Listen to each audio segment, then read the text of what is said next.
کہتے ہیں کہ کسی ریاست کا راجہ بہت ملول رہتا تھا۔ اسے سمجھ نہیں آتی تھی کہ سکون اور خوشی کیسے حاصل ہو۔ ایک روز اس نے اپنے وزیروں مشیروں سے اپنی اس خواہش کا ذکر کیا۔ ایک مشیر نے مشورہ دیا کہ آپ اتنے امیر ہیں، اتنی دولت ہے آپ کے پاس، وہ آپ اپنی رعایا میں تقسیم کر دیجئے، آپ کو بہت خوشی ملے گی۔ راجہ کو یہ مشورہ بہت پسند آیا اور اس نے حکم دیا کہ اس کے پاس جتنی بھی دولت ہے اس کی تھیلیاں بنا دی جائیں اور وہ خود اسے اپنی رعایا میں تقسیم کرے گا۔ دوسرے ہی دن منادی کروا دی گئی، لوگوں کی قطاریں لگ گئیں اور راجہ نے تھیلیاں بانٹنی شروع کر دی۔ اسی قطار میں ایک فقیر بھی تھا۔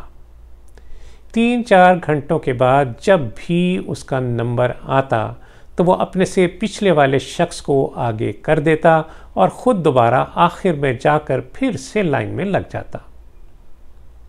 3-4 دن لگاتار ایسے ہی ہوتا رہا۔ ہر شخص حیران تھا، گھر گھر چرچے ہونے لگے کہ ایک فقیر ہے جو اپنی جگہ دوسروں کو دے دیتا ہے اور خود پھر قطار میں پیچھے جا کر کھڑا ہو جاتا ہے۔ راجہ کو حیرت کے ساتھ ساتھ تجسس بھی تھا اور ساتھ ہی تھوڑا سا غصہ بھی کہ دولت اس کی ہے، بانٹ بھی وہی رہا ہے، لیکن رائے اس فقیر کے گن گا رہی ہے، ہر جگہ اس کا چرچا ہو رہا ہے۔ اس سے رہا نہ گیا، اس نے حکم دیا کہ اس فقیر کو دربار میں بلایا جائے۔ فقیر حاضر ہو گیا۔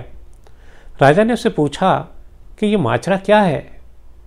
فقیر نے بڑی محبت سے راجہ سے کہا، میں قطار میں کھڑا دیکھ رہا تھا کہ آپ جب بھی کسی کو تھیلی دیتے آپ کے چہرے پر ایک مسکراہٹ آ جاتی اور آپ کی آنکھیں خوشی سے چمکنے لگتی۔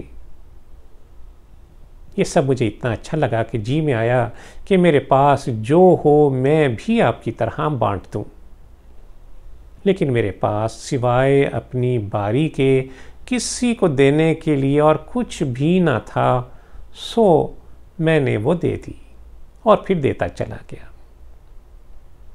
دوستو، ہم سب کے پاس کچھ نہ کچھ ایسا ضرور ہے جو ہم ایک دوسرے کو دے سکتے ہیں اور خوشی اور سکون جیسا احساس پا سکتے ہیں، لیکن یہ نہیں جان پاتے کہ آخر ہمارے پاس ایسا کیا ہے۔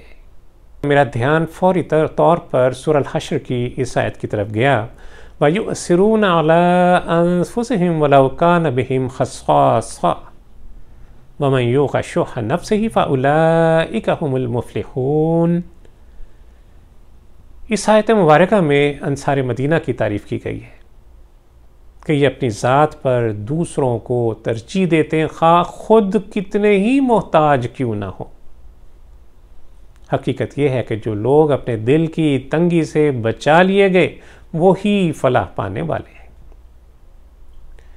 صاحب تفہیم القرآن فرماتے ہیں، شحّ کا لفظ عربی زبان میں کنجوسی اور بخل کے لیے استعمال ہوتا ہے، مگر جب اس لفظ کو نفس کی طرف منسوب کر کے شح نفس کہا جاتا ہے تو یہ تنگ نظری، تنگ دلی، کم حوصلگی اور دل کے چھوٹے پن کا ہم معنی ہو جاتا ہے، اور یہ بخل سے وسیع تر چیز ہے۔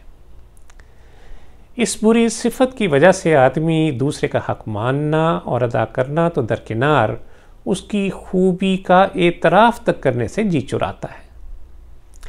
وہ چاہتا ہے کہ دنیا میں سب کچھ اسی کو مل جائے اور کسی کو کچھ نہ ملے۔ گرد و پیش دنیا میں جو اچھی چیز بھی ہے اسے اپنے لیے سمیٹ لے اور کسی کے لیے کچھ بھی نہ چھوڑے۔ جابر رضی اللہ تعالیٰ عنہ سے مروی ہے، رسول اللہ صلی اللہ علیہ وسلم نے فرمایا کہ تم لوگ شح اور لالچ سے بچ کر رہنا کہ اسی نے تم سے پہلے لوگوں کو ہلاک اور برباد کیا۔ اس نے ان کو ایک دوسرے کی خون ریزیوں پر ابھارا، ان کی حرمتوں کو حلال کیا، فسق و فجور کا ان سے ارتکاب کروایا اور انہیں قطع رحمی پر مجبور کیا۔ ناظرین کرام، ہمارا دین تو ہمیں ہر طرح کے ایثار کی تعلیم دیتا ہے۔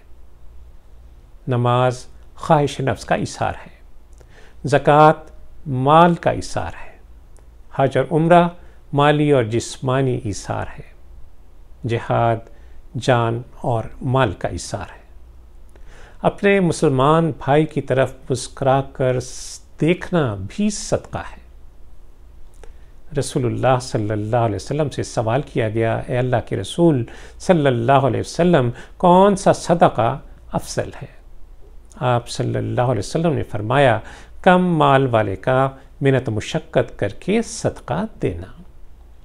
اللہ عز و جل سے دعا ہے کہ ہمیں اپنی راہ میں ہر طرح کا ایثار کرنے کی توفیق عطا فرمائے، شح نفس کی ہلاکتوں سے بچائے، فیاضی فراخی عطا فرمائے، ہمیں مومنانہ صفات سے متصف کر دے۔ وصلی اللہ تعالی علی خیر خلقہ محمد وعلی آلہ وصحبہ وسلم۔